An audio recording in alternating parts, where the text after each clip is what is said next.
हम सब ने इन्वेस्टमेंट्स में कई बार ऐसा किया है कि जो इन्वेस्टमेंट्स हमारे बढ़ रहे होते हैं उन्हें तो हम बेच देते हैं, बट जो घट रहे होते हैं उन्हें हम बेचने से कतराते हैं।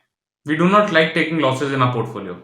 आगे होता क्या है, जो शेयर्स हमने बेचे होते हैं वो तो वैल्यू में और बढ़ते चले जाते हैं, और जो शेयर्स हम होल्ड करके रखते हैं उनकी वैल्यू बहुत तेजी से जीरो की तरफ चली जाती है।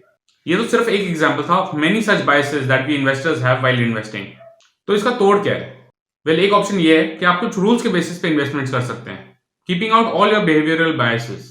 बट ऐसा खुद से करना बहुत ही मुश्किल ऑप्शन है। तो ऐसे में आपके पास एक और चॉइस है। आईसीआईसीआई प्रूडेंशियल म्यूचुअल फंड अपना नया fund ICICI prudential quant fund लेके आया है। इस फंड की इन्वेस्टमेंट स्ट्रैटेजी बाकी एक्टिव फंड्स की इन्वेस्टमेंट स्ट्रैटेजी से अलग कैसे है, इस फंड के ऑब्जेक्टिव्स क्या हैं, फीचर्स क्या हैं, और आपको इस फंड में इन्वेस्ट करना चाहिए या नहीं, ये सब हम आपको इस वीडियो में बताएंगे। So do keep watching this video till the very end. But इससे पहले कि हम आगे बढ़ें, do not forget to hit that subscribe button for regular updates on many more such videos. Also आप प्ले स्टोर से हमारा ऐप जेड फंड भी डाउनलोड कर सकते हैं। ये इंडिया का ओनली इन्वेस्टमेंट ऐप है जहां आप टॉप फाइनेंशियल प्लानर से सलाह लेकर इन्वेस्ट कर सकते हैं। इस ऐप का लिंक हमने नीचे डिस्क्रिप्शन बॉक्स में भी दिया है। मैं हूं गौरव सेठ और आप देख रहे हैं Z funds. ICICI prudential quant fund का एनएफओ 23 नवंबर 2020 से लेकर 7 दिसंबर 2020 तक ओपन है। इस फंड के फीचर्स के बारे में बात करने से पहले आइए एक नजर इस फंड की स्ट्रैटेजी पर डालते हैं। इस फंड का नाम क्वांटिटेटिव शब्द से आता है।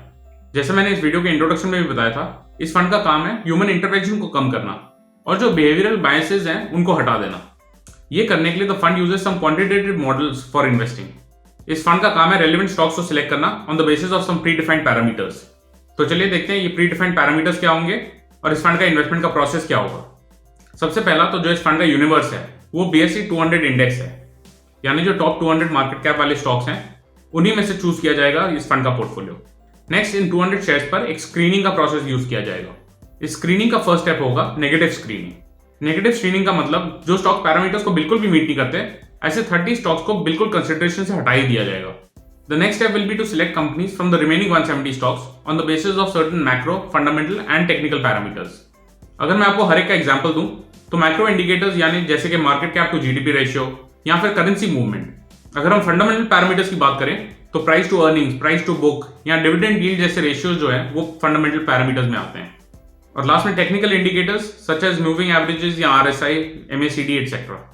On the basis of these macro, fundamental and technical parameters, her factor value को एक इक्वल वेटेज असाइन किया जाएगा एंड इन वेटेजेस की मदद से हर स्टॉक को एक कंपोजिट स्कोर दिया जाएगा एज पर the ranking of these composite scores. और फंड के AUM के बेसिस पर एक 30 से 60 स्टॉक्स का पोर्टफोलियो कंस्ट्रक्ट किया जाएगा फॉर दिस फंड। हाउएवर, ये पोर्टफोलियो कंस्ट्रक्ट करते समय एक बात का ध्यान जरूर रखा जाएगा कि किसी भी इंडिविजुअल स्टॉक को 10% से ज्यादा की वेटेज ना मिले पोर्टफोलियो में, और किसी भी सेक्टर को 30% से ज्यादा की वेटेज ना मिले। तो इस इंटायर इन्वेस्टमेंट प्रोसेस में से दो क्वेश्चन आते हैं। फर्स्ट, कि क्या ये सारे पैरामीटर्स यूज किए जाएंगे for the selection of the stocks, और दूसरा, इस फंड के पोर्टफोलियो की रीबैलेंसिंग कैसे की जाएगी। तो पहले क्वेश्चन का आंसर है कि नहीं, सारे पैरामीटर्स नहीं यूज किए जाएंगे एंड इनफैक्ट ये पैरामीटर्स डायनामिक हैं, which means they will not remain the same for ever. ये पैरामीटर्स चीफ इन्वेस्टमेंट ऑफिसर और फंड मैनेजमेंट टीम मिलकर डिसाइड करेंगी depending on the current scenario. एक एनुअल बेसिस पर इन पैरामीटर्स को रिव्यू किया जाएगा और जरूरत पड़ने पर इनको चेंज भी किया जाएगा। Which brings us to the second question, इस फंड के पोर्टफोलियो की रीबैलेंसिंग कैसे की जाएगी। सो रीबैलेंसिंग दो सिनारियोज में हो सकती है। फर्स्ट, एडॉक बेसिस पर। अगर किसी भी अंडरलाइंग कंपनी की कोई एडवर्स न्यूज आ जाती है या फिर कोई कॉर्पोरेट एक्शन या रेटिंग डाउनग्रेड आती है, तो there might be a rebalancing of the portfolio. जो सेकंड सिनारियो है रीबैलेंसिंग का, दैट इज पीरियोडिक बैलेंसिंग। हर मंथ या क्वार्टर में करंट पैरामीटर्स के हिसाब से कंपोजिट स्कोरिंग की जाएगी हर स्टॉक की, और अगर पोर्टफोलियो को किसी भी तरह की रीबैलेंसिंग की जरूरत पड़े तो दैट विल बी डन। ये था about the investment strategy of the ICICI prudential quant fund. लेकिन इस स्ट्रैटेजी के क्या एडवांटेजेस हैं over the conventional active management method, और आपको इस फंड में इन्वेस्ट करना चाहिए या नहीं, इसके आंसर्स हम आपको कुछ ही देर में देंगे। But first let's take a look at the features of this fund. जैसा मैंने पहले भी बताया, the NFO of this fund is open for subscription from 23 November to 7 December 2020। इस फंड का benchmark BSE 200 total return index है।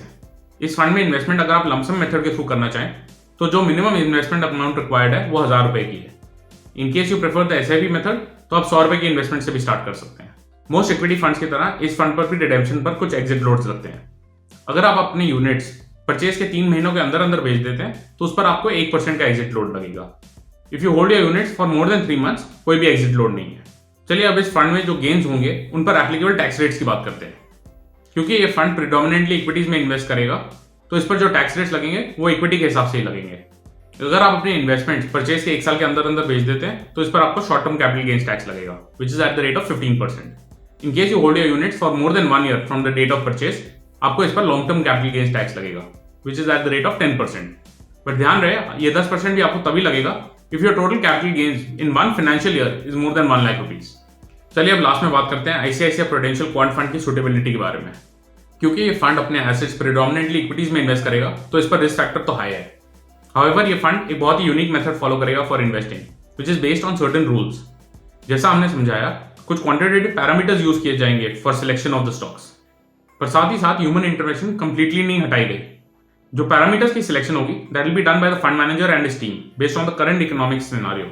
सो even though biases को काफी हद तक हटा दिया गया है, there will be a good combination of investment experience and quantitative parameter investing. Also क्योंकि फंड में किसी भी तरह का सेक्टर रिस्ट्रिक्शन नहीं है, इस फंड को एक अच्छी डाइवर्सिफिकेशन मिल सकती है in terms of sector, styles and businesses.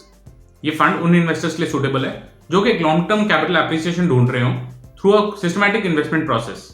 However हम हमेशा रिकमेंड करते हैं कि किसी भी फाइनेंशियल प्रोडक्ट में इन्वेस्ट करने से पहले अपने फाइनेंशियल एडवाइजर या म्यूचुअल फंड डिस्ट्रीब्यूटर से उस प्रोडक्ट की सूटेबिलिटी अपने पोर्टफोलियो के लिए जरूर समझ लें। आई होप आपको ये वीडियो इन्फॉर्मेटिव लगी। अगर आपके कोई भी कमेंट्स या क्वेश्चंस हो, please feel free to put them in the comment section below or on our website zfunds.in. Please do not forget to like this video and subscribe to our channel for regular updates on many more such videos. Thank you for watching Z Funds.